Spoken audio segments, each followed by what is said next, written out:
Hello and welcome to a small presentation on network virtualization. Server virtualization and storage virtualization have been around for years, allowing additional workloads to operate on existing devices or pooling and provisioning resources without regard for their physical locations. But virtualization has moved beyond servers and storage systems, extending across the network and reaching all the way to user endpoints. So what is network virtualization and what are all the types of? So we have server virtualization, storage virtualization and network virtualization. So we are going to focus on network virtualization.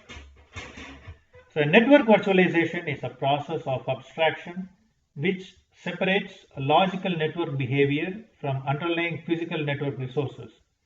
Network virtualization allows network aggregation and provisioning, combining different physical networks into a single virtual network or breaking a physical network into multiple virtual networks that are isolated from each other. So this is sometimes called external network virtualization. Network virtualization can be applied within virtual servers as well to create synthetic networks between virtual machines, VMs. This is often dubbed as internal network virtualization. A good example of an external virtual network would be VLAN technology, where many logical networks can be operated on one VLAN capable switch. Internal virtual networks could be the facilities built into virtual server host software such as Microsoft Hyper-V, Citrix Xen Server, and VMware products.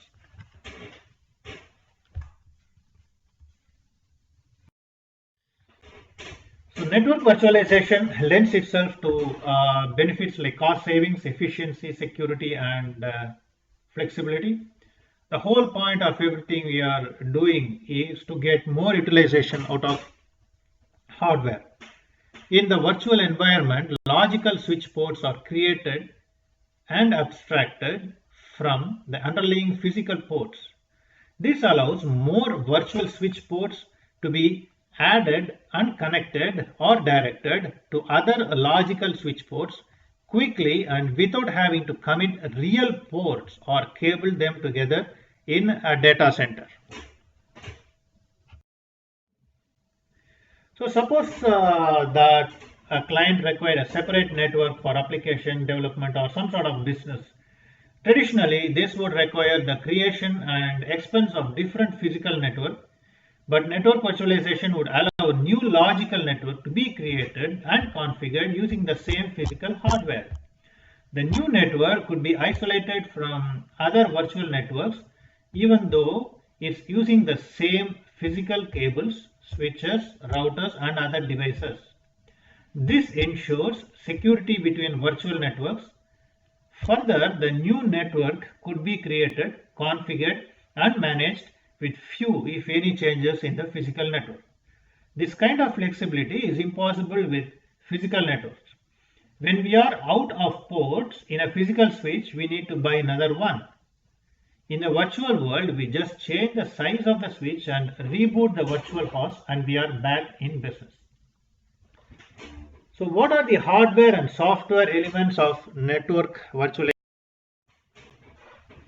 Network virtualization can be implemented at the server or at the cluster level using hypervisor software.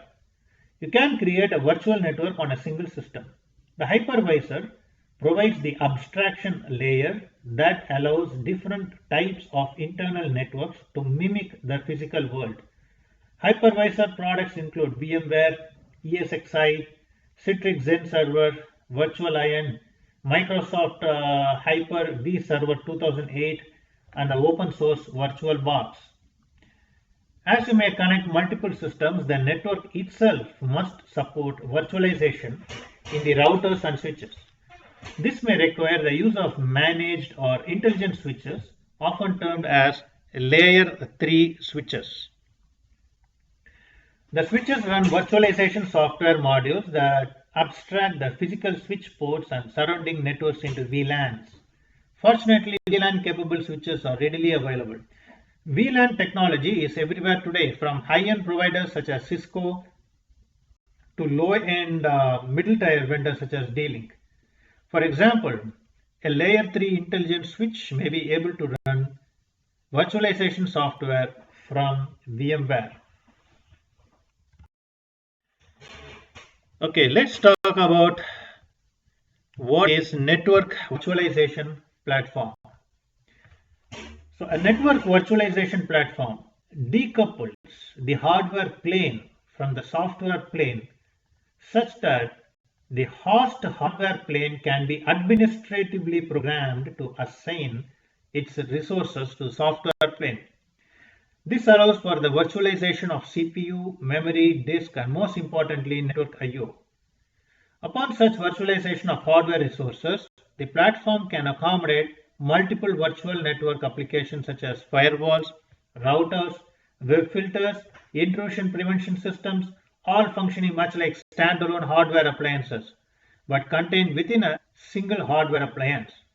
The key benefit to such technology is doing all this while maintaining the network performance typically seen with that of the standalone network appliances, as well as enabling the ability to administratively or dynamically program the resources as well. And here are the benefits of network virtualization. Hardware is one of the main expensive costs associated with running an IT department after IT workforce. Virtualization cuts the need for a lot of physical switches, routers, servers, etc. Not only saving the cost of maintenance and replacing, but also eliminating the cost of powering those devices as well. Along with hardware, you eliminate through virtualization the need to have workers trained across brands and models. Virtualization makes development, testing, and deployment of new apps a lot faster. With the power of automation tools, you can significantly reduce time to market, allowing you to increase the revenue by rolling out apps quicker and roll out more of them in a given period of time.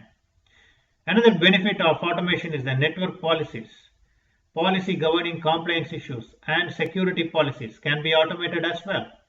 This improves the security of virtualized network.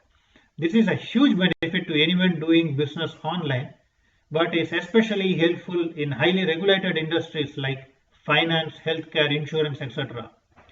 Improved recovery times, following a hardware failure and a disaster.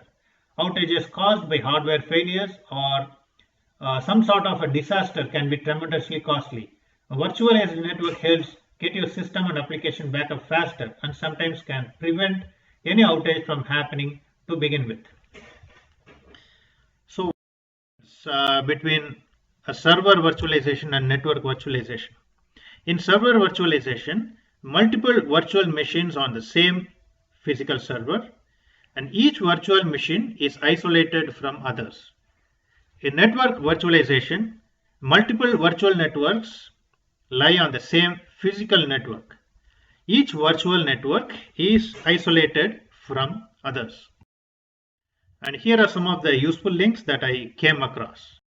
And thank you very much for watching this presentation.